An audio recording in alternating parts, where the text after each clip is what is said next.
আজকে আপনাদের দেখাবো আমি কীভাবে ফেলে দেওয়া চা পাতা দিয়ে আমরা অতি সহজে তৈরি করতে পারি জৈব সার, যা আমরা গাছে দিতে পারি এবং এটি আমরা সহজেই অতি সহজলভ্যভাবেই পেয়ে যেতে পারি আমাদের স্থানীয় বিভিন্ন চা দোকান বা টি স্টল থেকে, যা আমরা সহজেই কালেক্ট করে আমাদের গাছে ব্যবহার করতে পারি। চলুন তাহলে আমরা আজকে দেখে নিই কীভাবে আমরা তা ব্যবহার করতে পারি। প্রথমে আমরা একটি পলিথিন দিয়ে আসতে পারি বা আমরা নিজেরা কালেক্ট করে নিয়ে আসতে পারি স্থানীয় চায়ের দোকান থেকে। এই পলিথিনটিতে দেখুন আমরা সাথে একটি পাত্র নিতে পারি, যেখানে আমরা ভালো চা পাতাগুলো বাছাই করে রাখতে পারি। আমি অলরেডি কিছু বাছাই করে নিয়েছি চা পাতা।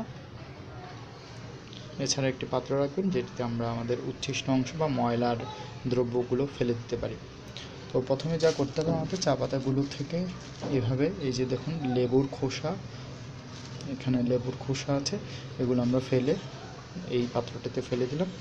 এছাড়া আমাদের এই যে টি ব্যাগগুলো, যেগুলো আমাদের সহজেই মাটির সাথে পচনশীলভাবে মিশবে না, তাই আমরা এগুলোকেও ফেলে দেব।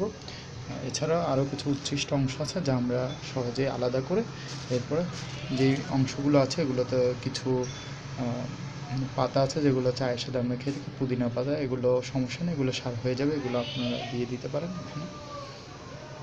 এগুলো আমরা একসাথে করে, এই যে দেখুন এখানে ভালো অংশগুলো রেখেছি এই পাত্রটিতে, এটি আমরা 2-1 দিন রেখে দিয়ে তারপর মাটির সাথে মিশিয়ে দিলে হয়ে যাবে চমৎকার জৈব সার, যা আমরা সহজেই পেতে পারি।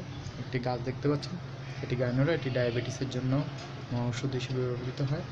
আমরা এভাবেও গাছ লাগাতে পারি। তো গাছ লাগান, পরিবেশ বাঁচান।